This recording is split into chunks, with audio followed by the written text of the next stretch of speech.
अस्सलाम वालेकुम। YouTube channel आवाज़े क़िस्सा पर खुश आमदीद।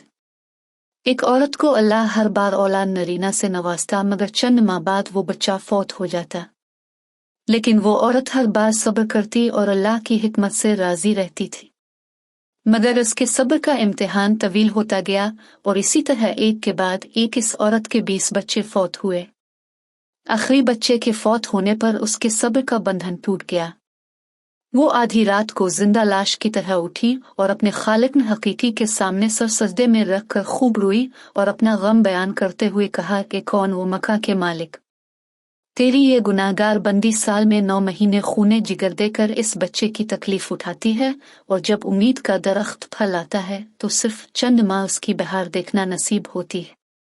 आए दिन मेरा दिल गम के हौल का शिकार रहता है कि मेरा बच्चा परवान चढ़ेगा भी कि नहीं। ए दुखी दिलों के भेद जानने वाले, मुझ बेनवा पर अपना लुत्फ़ करम फरमा दे। रोते रोते इसे ऊँघ आ गई। ख्वाब में एक शगुफ्ता पुरबहार बाग देखा जिसमें वो सैर कर रही थी कि सोने चांदी की ईंटों से बना एक महल नजर आया जिसके ऊपर इस औरत का नाम लिखा हुआ था। बागात और तजल्लियात देखकर वो औरत खुशी से बेखुद हो गई। महल के अंदर जाकर देखा तो इसमें हर तरह की नेमत मौजूद थी और उसके तमाम बच्चे भी इसी महल में मौजूद थे जो इसे वहां देख के खुशी से झूम उठे थे।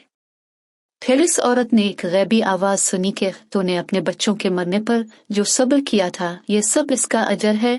खुशी की इस लहर से इसकी आंख खुल गई। जब वो ख्वाब से बेदार हुई तो इसका सारा मलाल जाता रहा और उसने भीगी हुई आंखों से अर्ज किया, अल्लाह अगर तो इससे भी ज्यादा मेरा खून बहा दे तो मैं राजी हूँ। अब अगर तो सैकड़ों साल भी मुझे इसी तरह रखे तो मुझे कोई गम नहीं। ये इनामात तो मेरे सब्र से कहीं ज्यादा हैं। दरसे हयात इंसान को हर हाल में सब्र का दामन थामे रखना चाहिए, क्योंकि यही चीज इंसान को अल्लाह के करीब करती है।